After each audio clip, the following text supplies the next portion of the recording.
भारत में अंग्रेजी हुकूमत आई, उन्होंने खूब अत्याचार किए, खूब क्रूरताएं की और इतने क्रांतिकारियों को उन्होंने फांसी पर लटकाया। आज मैं अगर आपसे पूछना चाहूं कि साहब पूरे गुलाम भारत में सबसे पहले फांसी किसकी हुई थी, तो आपके मुंह से निकलेगा भगत सिंह, राजगुरु, सुखदेव। पर मैं आपकी जानकारी के लिए बताऊं, सबसे पहले फांसी है ना लाला हुक्मचंद जैन की हुई थी। वो हिसार के रहने वाले थे, हरियाणा के। 1857 आजादी का बिगुल बजता है। 10 मई को तात्या तोपे, रानी लक्ष्मीबाई, बहादुर शाह जफर लड़ाई के लिए तैयार होते, पर बहादुर शाह जफर के पास रसद के लिए पैसा नहीं होता है। तब लाला हुक्मचंद जैन ने अपनी 3000 एकड़ जमीन उनको दी और बहादुर शाह जफर ने उनका एहसान माना कि इतना बड़ा काम आपने हमारा कर दिया। पर अंग्रेजों की सेना के सामने शिकस्त हो गई बहादुर शाह जफर की, और थोड़े दिनों बाद अंग्रेजों को मालूम पड़ गया कि बहादुर शाह जफर का सबसे बड़ा पैसे देने वाला व्यक्ति लाला हुक्मचंद जैन था। तो उन्होंने लाला हुक्मचंद जैन को हरियाणा में गिरफ्तार कर लिया और सरेआम फांसी पर लटकाया। और वो गुलाम भारत की सबसे पहली फांसी थी लाला हुक्मचंद जैन। उनके भतीजे फतेहचंद जैन और उनके मित्र मिर्जा मुनीर बेग दोनों को कोल्लू में पिसाया गया था। सर आप सोचिए सर, क्या हालत की होगी उन लोगों की। इसके बाद 6 महीने गुजर जाते हैं और आता है 21 तारीख जून का, 22 जून।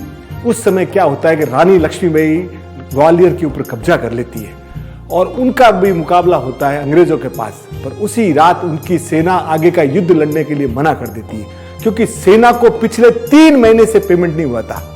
तब वो वहां के खजांची थे जो ग्वालियर के रॉयल ट्रेजरर थे, नाम था उनका अमरचंद जी बाठिया। उनको बुलाती है कि अमरचंद जी मेरी मदद कीजिए।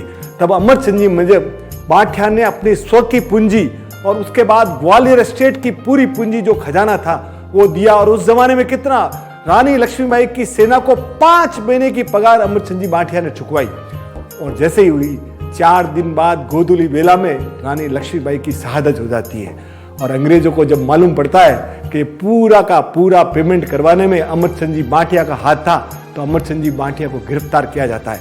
उनकी एज उस समय 65 थी और मूलतः वो बीकानेर के थे।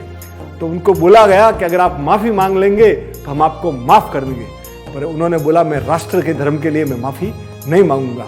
तब उनके पोते को, 8 साल के पोते को तोप के सामने खड़ा किया गया और बोला कि अगर, तब थोड़ा सा झुकने को तैयार हुए अमरचंद जी, तो पोते ने बोला कि अगर मैं शेर का बच्चा हूं तो आप माफी मत मांगना, और कुत्ते का बच्चा हो तो माफ मांगना। तब उन्होंने, अमरचंद जी बाठिया ने बोला जो होना है वो होगा, और उस बच्चे के छींतरे उड़ा दिए गए। और उसके बाद अमरचंद जी बाठिया को वहां पे सरेआम ग्वालियर सराफा बाजार में नीम के पेड़ के ऊपर लटकाया गया। वो आज भी नीम का पेड़ है, 3 दिन तक वो शव लटका रहा। और मरने से पहले जब उनकी आखिरी इच्छा पूछी गई तो उन्होंने बोला था मुझे सामयिक करना है, जो जैनों में 48 मिनट्स का मेडिटेशन होता है। यानी भगवान के कितने, भगवान वीर के कितने बड़े भक्त रहे होंगे सब। 48 मिनट का मेडिटेशन करने के बाद उनको फांसी पे लटकाया गया था। ऐसे ऐसे ये राजस्थान की पहली फांसी और हिंदुस्तान की दूसरी फांसी थी उस समय की। ऐसा नहीं है, आज भी सांगली है अपने यहाँ महाराष्ट्र में, वहाँ दूध गांव है, वहाँ की जनता 10,000 है, उसमें 7,000 लोग जैन है, उसमें 70 से 80 लोग आज भी सेना में है। 7 से 8 तो बहनें हैं जो वायु सेना में है।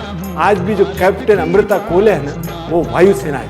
तो साहब हमने जब जब भी मौका मिला है ना, जैनों ने तो अपने कलम से इतिहास लिखा है और तलवार की नोक पर इस देश का इतिहास लिखा है। तो हम महावीर की संतान है, हम रॉयल ब्लड है।